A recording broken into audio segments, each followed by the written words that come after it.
Hello and welcome to On the Record News. It's Wednesday, the 1st of March. I'm Julia Sacco. These are the stories we're following this week. 31-year-old Daniel Langdon is facing 96 charges in connection with a child luring and sexual assault investigation. Police announced his arrest this morning. On February 7th, Toronto police executed a search warrant at a residence near Weston and Finch West. They seized electronic devices containing large amounts of evidence. According to Detective Vijay Shetty, there were multiple victims who ranged in age 7 to 17. Finance Minister Katrine Conroy is calling it a win for health and gender equality. Starting April 1st, all BC residents will have access to free birth control. This includes oral hormone pills, contraceptive injections, intrauterine hormonal devices, subdermal implants, and Plan B. The province estimates that someone who pays $25 a month for the birth control pill could save as much as $10,000 in their lifetime. To get free contraception, BC residents covered by provincial health care must get a prescription from their family physician. TMU's spring 2023 convocation dates are out. Now, students are wondering whether or not they'll be crossing the stage in a few months' time. OTR's Alexandra Hollick has the rundown about whether students are too cool for convocation. Thanks, Julia. Many final year TMU students are counting down the days until they're done with their degrees. But are they going to make it official and cross that finish line by attending convocation this spring? Let's find out.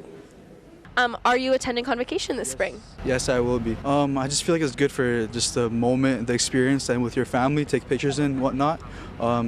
It's just, we've been working hard the past 5 years, and through COVID too, everything's been like really crazy, up and down, so I feel like it's good to just celebrate the accomplishment, you know? I am not. Oh, why not? It seems arduous.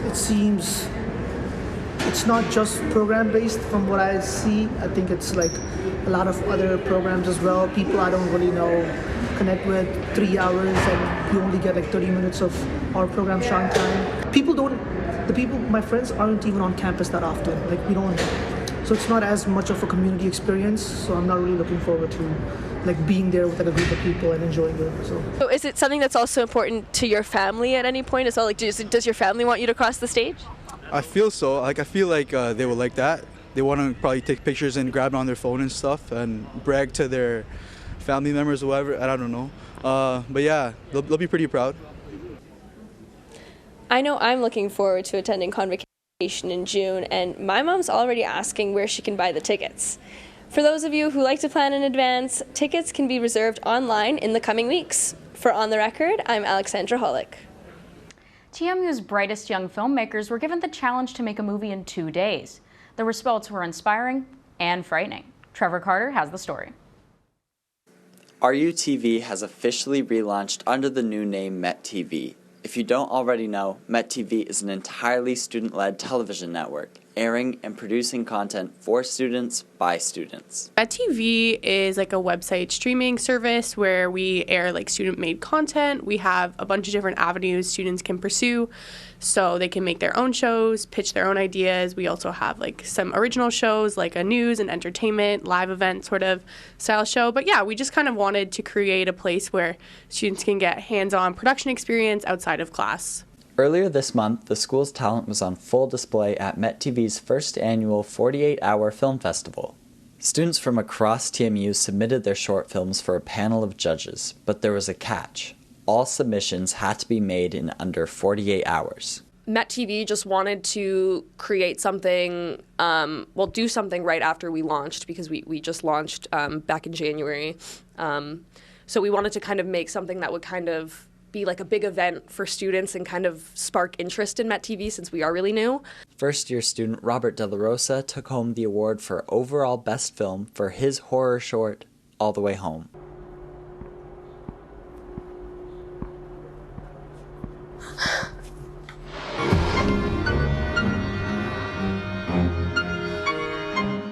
So basically we just got our equipment on the Friday, and then we shot all of Saturday.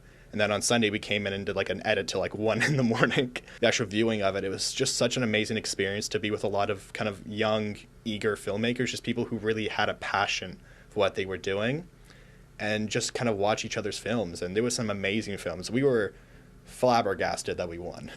We were so surprised, especially kind of being first years. For context, I started my camera class 2 weeks before the festival. So I literally just learned to turn the camera on and to work focus. Fourth-year media production student Matthew Major was awarded Most Creative Film for his animated short Amphibian Cognitive Advancement.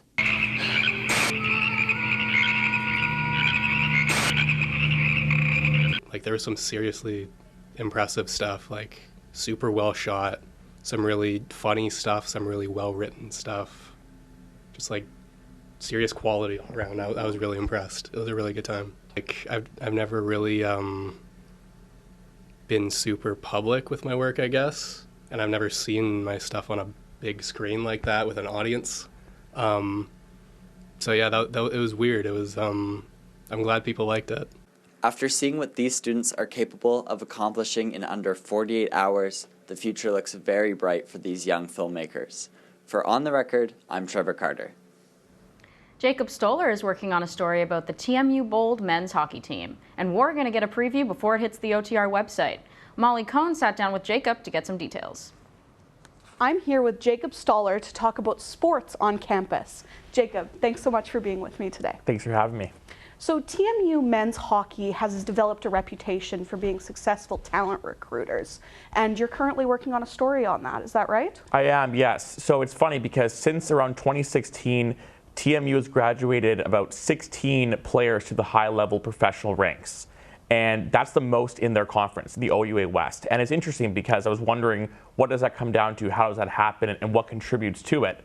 And from what I've found, the main thing there's three main things that contribute. The first is the state-of-the-art facilities at the Mattamy Athletic Center. The second is their resources for player development. And their third would be Johnny Duco, who's their head coach. Those three things, I think, really contribute to that number being so high. That's really interesting. So let's get into a little bit more about the reasons why they're able to do that. What is it about TMU's facilities that is so appealing? Well, the Mattamy Athletic Center, so it used to be the Maple Leaf Gardens, where they played for many, many years. If you look up in the rafters, you still have the old ceiling, and there's sort of a aura around it in itself.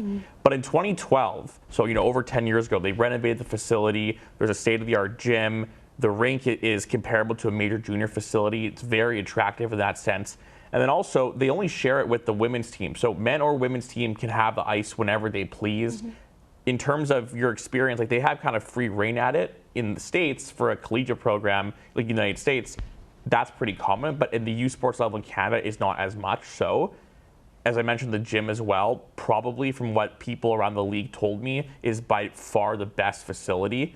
And when they're recruiting people and they're looking at these facilities in a video, whether it's even the locker room is like an NHL style, when they look at it, it really raises eyebrows amongst people. Of course. Player development, what sets TMU apart from the rest? Well, I think the most telling thing is, in terms of the resources they put into it, is how much money and time and effort they put into getting coaches, player development coaches that help these players become better players. Their most recent one, Nathaniel Brooks, he was actually hired by the Arizona Coyotes to the NHL before this year. So it kind of shows you just the level of coaches these people are. And there's two really famous cases that made me look into player development. The first is the current star, Kyle Bowlers. He was cut from his major junior team. He actually played in Junior A, which is a level down, before coming to the U Sports level. And now he's one of the best scorers in the country. Matthew Santos, who's right now in the AHL, which is a step below the NHL, he came to the U Sports level after struggling in the ECHL. After 4 years at TMU, goes back to the ECHL, which is 2 levels below the NHL, and becomes a premier player. So, and both those guys who I talked to for the story really credited Nathaniel Brooks, even Johnny, Michael Fine, who's now there, has a skill development background, and that's really important for this program. Before, they had a lot of assistant coaches that were more focused on winning and losing, where of course they're still focused on it now, but the main thing is getting these players to be better and to become pros. Sure. So let's talk about the head coach, Johnny Duco, I believe you said. How is he himself a draw for players? Well, Johnny, I mean, if you spend a couple of minutes with him, it's pretty clear that he's sort of a frivolous, very intense recruiter. He's very personable, and also too, he doesn't want players that are there for 1 year. He wants players that will be there for 4 years. So with that, whether directly or not, he cares about your education. And I think that parents and also the players really gravitate towards that, because the large majority of youth sports players have their education paid for, and that's because the CHL, Canadian Hockey League, they get education packages. So Johnny, I think, hits all the nails on the head. These guys want to be at a professional-like environment. They want to get better. A lot of them want to turn pro, and they want to get a degree. And TMU, all those things help them do that. Great. Thanks so much for telling us about what you've been working on. Thanks for having me. Julia, back to you. Looking for something to do on campus between classes? Here's Justin Lamb with the Roundup. There's so much going on around TMU this week, but I've got you covered. Here's a roundup of events. Tomorrow, head down to the book launch for Why Wellness Sells in the Arts and Letters Club at 14 Elm Street. You'll get to hear a short reading from author Colleen Deercatch from her book that explores the potential toxicity of wellness culture. It's free and runs from 5 to 7 p.m. and will include snacks and a cash bar. You must all be familiar with Bob Ross. Beautiful landscapes, vivid and realistic paintings, and that trademark hairdo. Well, Student Life and Campus Engagement is hosting a Bob Ross paint night on Friday from 2 p.m. to 4 p.m. at the DMC Sandbox, located on the 3rd floor in the SLC. This event is a BIPOC student mixer, so unleash your creativity and make some new friends. Free food is also provided, so you don't want to miss out on this fun afternoon. Looking to expand your network? Well, you're in luck. After 2 years of delivering the conference online, the Rise of Entertainment Conference will be held in person at Ted Rogers School of Management. Titled REC 23, it starts this Saturday at 10 a.m. and ends on Sunday at 6:30 p.m. The event will feature panels, workshops, and networking opportunities for students at TMU who are looking to increase their exposure and build connections within the creative industry. And why not wrap up your weekend with a film screening of Ward 81 Voices at Hot Dogs Ted Rogers Cinema on Sunday. It's a documentary on Mary Ellen Mark's chilling yet captivating photographs of Oregon State Hospital, a psychiatric facility. The film captures her creative process and approach that made her images stand out in the field of documentary photography. The event runs from 1:30 to 3 p.m. And that's all from me. I'm Justin Lamb. Now get out there and have some fun. Thanks, Justin. I always enjoy a good film screening.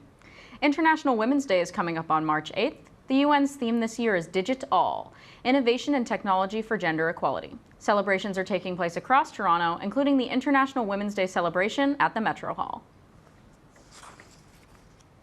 And that's it for today's show. For more stories from our OTR newsroom, please have a look at our website. That's ontherecordnews.ca.